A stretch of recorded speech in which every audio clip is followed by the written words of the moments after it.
التربية رياضية ذي قرب الملابس الحمراء الذي يبدأ بتشكيلة حسام علي وحسام عبد الله وأحمد قدير الإيراني، وكذلك طبعا اللاعب فراس السوري، إضافة إلى محمد حسن. هنا أحمد قدير على رمي 7 أمتار من أمام الحارس سامر مشتاق، وهدف أول لمصلحة نادي ذي قار. ذي قار يتقدم بأول أهداف هذا اللقاء، يفتتح النتيجة. بينما تجهيز نادي الكرخ نشاهد جاسم غصاب وأحمد طارق ومنوني ورامي علي وعلي عبد الكريم ومصطفى الغول وسامر مشتاق في حراسة المرمى. الكرخ الذي يبحث عن التعديل الآن من خلال هذه الهجمة. جاسم غصاب تصويبه وهدف المجهر في مرمى الحارس أحمد وئام، وبالتالي التعادل الآن هدف مقابل هدف. الكرخ طبعا غيابات، لديه غيابات محمد علي مهدي، وأيضا اللاعب محمد علي مهدي، وأيضا لاعب مجتبى باسم لاعب الدائرة، إضافة إلى عدم جاهزية سهند أشرف. وهنا خطأ، رمية 9 أمتار. أحمد قدير لاعب الدائرة الإيراني يحاول الآن محمد محسن، يحاول الدخول. ممتازة ممتازة ممتازة من محمد حسن، واضح في الصورة، دخول وتصويب وهدف جميل. الهدف الثاني، هدفين لذي قار، هدف للكرخ. الفوارق والامكانيات واضحه لمصلحه نادي الكرخ. هنا منوني الى علي اللمبي في العارضه، من علي عبد الكريم، حاول لعب الكره من فوق الحارس احمد وهاب، لكن الكره ارتدت من العارضه وعادت مصلحه فريق ذي قار. يعني شاهد فراس زاهد وحسام علي الثنائي الخبره في صفوف فريق ذي قار، خاصه فراس زاهد اسماعيل اللاعب السوري، لاعب منتخب سوريا سابقا، يعني لاعب كبير بالعمر وايضا لاعب صاحب خبره وتجربه كبيره. وهنا محمد حسن لحسام علي، محمد حسن لكن خطف الكره والهجوم المرتد. رامي علي،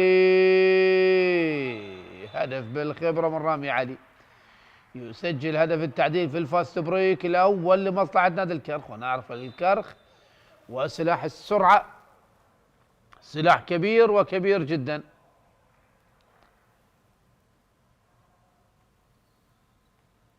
فراس يحاول الى حسام، محمد حسن لكن اين المفر يا محمد حسن؟ دفاع قوي جدا كان من رامي علي على محمد حسن، عادت لمصلحه فريق ذي قار. حسام الى محمد، يعتمدون على الهدوء. ممتازة التمريرة وهدف جميل، تمريرة ممتازة وهدف جميل من الإيراني أحمد قدير. هنا جاسم غصاب بالسرعة على منوني إلى علي عبد الكريم، يحاول فريق الكرخ أن يعدل النتيجة من جديد. الله الله الله، المجهر جاسم غصاب يصوب الكرات من خرم الأوبرا. نعم من ثقب الأوبرا يصوب ويمرر الكرات، وبالتالي تسميته بالمجهر طبعا للدقة. طبعا هنا الحكام المسجل دكتور ثار عواد والميقاتي أمجد حسين، أيضا الإشراف للأستاذ زاهد فيصل والأستاذ ستار باجي. وأحمد قدير ممتاز، الإيراني يقدم مباراة كبيرة لغاية الآن على مستوى مركز الدائرة، ومثل ما يسمى في طبعا الرسم التكتيكي مركز 6. الهدف الرابع لمصلحة ذي قار، سامر مشتاق هو الذي يبدأ بحراسة المرمى. طبعا يعني عمل كبير لمدرب حراس المرمى فريق الكرخ الكابتن مصطفى ياسين، الذي جعل منافسة كبيرة ما بين حراس المرمى زين العابدين وسامر مشتاق وطه فرقد الحارس الناشئ. جاسم غصاب إلى منوني، جاسم من جديد، أحمد طارق يحاول دخول إلى جاسم إلى علي، ممتازة تدوير الكرة، وبالتالي علي عبد الكريم وجد نفسه في كرة مواجهة أمام الحارس أحمد وهاب الذي يسجل هدف التعادل. 4-4 في الست دقائق الأولى من أحداث الشوط الأول، والتعادل 4-4. محمد حسن إلى حسام، فرص ثلاثي الخط الخلفي لفريق ذي قار. طبعا صالة الشهيد حيدر التي تستضيف هذا اللقاء بحلة جيد. محمد حسن يتعثر، بالسلامة لمحمد حسن. يعني الأرضية، يعني هذه الأرضية خلاص اختفت من كرة اليد. نعم، أرضية كرة اليد تغيرت كثيرا. نتكلم عن الأرضية الخاصة بالصالة. يعني شاهد لأكثر مرة شاهدنا اللاعبين ينزلقون على هذه الأرضية. فراس تمريرة إلى لاعب الزاوية، لكن لم ينجح بمسك الكرة. عادت لمصلحة فريق الكرخ. السرعة منوني من فوق الحارس بصورة جميلة. منوني منتظر ناظم، وهدف خامس لمصلحة نادي الكرخ. الكرخ 5-4 فريق ذي قار. 5-4 فارق هدف. الكرخ يتقدم لأول مرة على فريق ذي قار بعد مرور تقريبا 7 دقائق. يحاول مقتدى علي لاعب الزاوية. حسام إلى محمد حسن، محمد حسن إلى مقتدى يتطلع بالكرة للخلف. محمد حسن إلى مقتدى من جديد. معاناة كبيرة لفريق ذي قار من الناحية الهجومية الآن. حسام علي إلى مقتدى لكن لمس منطقة ال6 متر. وسامر مشتاق بالسرعة لرامي علي. فاست بريك وممتازة من أحمد وام. أغلق الزاوية، أغلق الطريق بوجه رامي علي الذي نوعا ما تأخر أو تردد بلعب الكرة.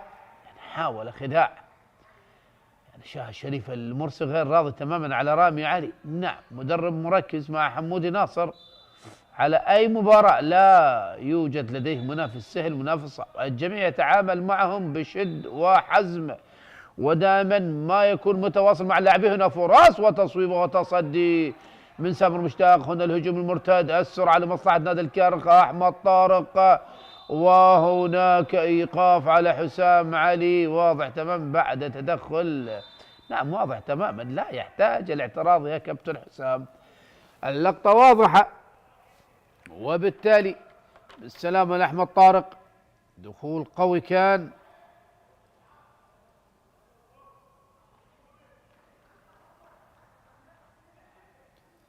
بالسلامة لأحمد طارق.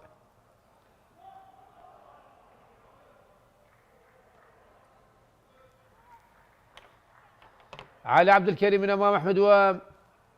علي هل ينجح بالتسجيل؟ علي أمام أحمد وام ينجح بالتسجيل. هدف سادس لمصلحة نادي الكرخ. الكرخ 6-4 ذي قار.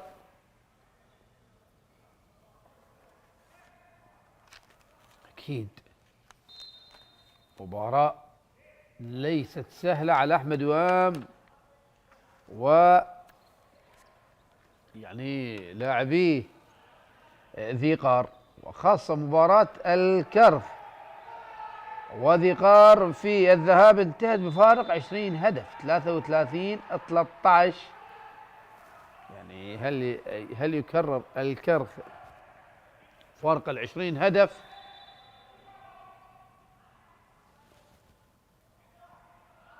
أحمد قدير يتكلم. دخول الحارس البديل زين العابدين من أجل هذه الرمية الجزائية. كرة مواجهة مع أحمد قدير. هل ينجح قدير؟ نعم ينجح أحمد قدير بتسجيل الهدف الخامس. فارق هدف واحد. رامي علي لجاسم غصاب. أحمد طارق. فريق ذي قار يلعب من قص العدد بعد إيقاف حسام علي. هنا محمود طه يدخل البديل إلى علي. ينجح هدف السابع. 7-5. يعود الفارق إلى هدفين بعد مرور 10 دقائق على بداية اللقاء. نعم، شاهد 10 دقائق مرت وفارق الهدفان لمصلحة نادي الكرخ. ذي قار يعني 10 دقائق أولى ممتازة من فريق ذي قار، لكن نعرف الفوارق الإمكانيات وخاصة بوجود البدلاء. هنا المحاولة من أحمد قدير، لكن محمود طه ودفاع قوي من محمود طه على أحمد قدير. رمية 9 أمتار. فراس تمريرة، وهناك أيضا دفاع قوي من منوني على اللاعب يحيى رياض. يحاول الآن فراس تصويبه وتصدي من سامر مشتاق. تصدي من سامر مشتاق، يقدم مباريات كبيرة سامر مشتاق حارس مرمى نادي الكرخ. ونجاس مغصب المنوني إلى رامي، وهدف آخر لمصلحة نادي الكرخ.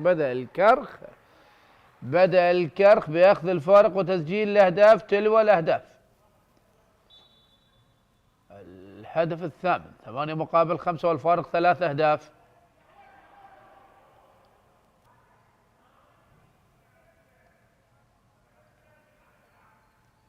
فراس إلى حسام، يعود حسام من جديد. هنا فراس لحسام يحاول المرور والتمرير، لكن دفاعات الكرخ قوية في هذه اللقطة. محمد حسن يحاول الدخول. ممتاز محمد حسن، لقطة فنية جميلة. والهدف السادس 8 مقابل 6. يتقلص الفارق إلى هدفين. محمود طه يحاول المرور وتصويبه، لكن هناك 4 خطوات، الهدف لا يحتسب. نعود إلى رمية 9 متر. تحذيرات من الحكم أمير غانم على اللاعب فراس. يحاول الآن تمريرة خلفية من أحمد طارق لرامي علي، هدف لمصلحة رامي علي. الهدف التاسع 9 مقابل 6، فارق 3 أهداف.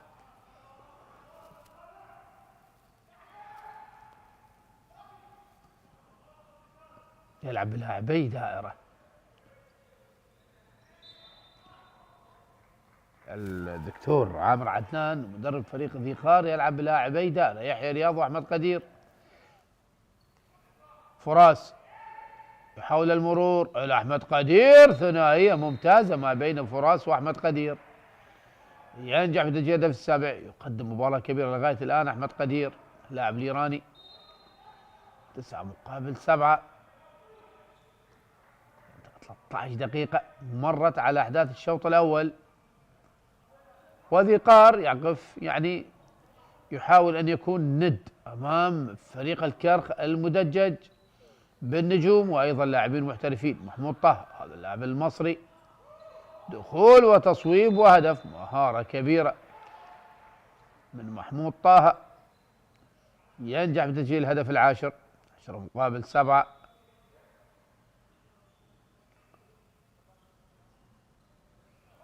محمد حسن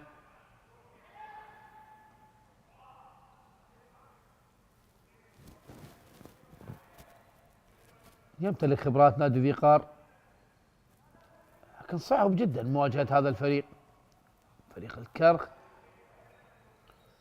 وهنا فراس، وهناك رمية 9 أمتار والمطالبة ب7 أمتار. الدكتور عامر عدنان مدرب نادي ذي قار يعرف تماما المواجهة ليست سهلة،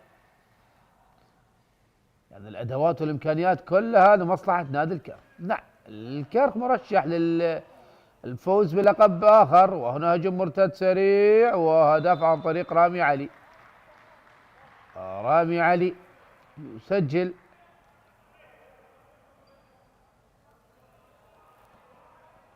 الهدف 11 لمصلحة نادي الكرخ. ونصل إلى منتصف الشوط الأول. نعم قارب 15 دقيقة مرت من أحداث الشوط الأول، والكرخ يتقدم على ذي قار فرق 4 أهداف. 11 مقابل 7.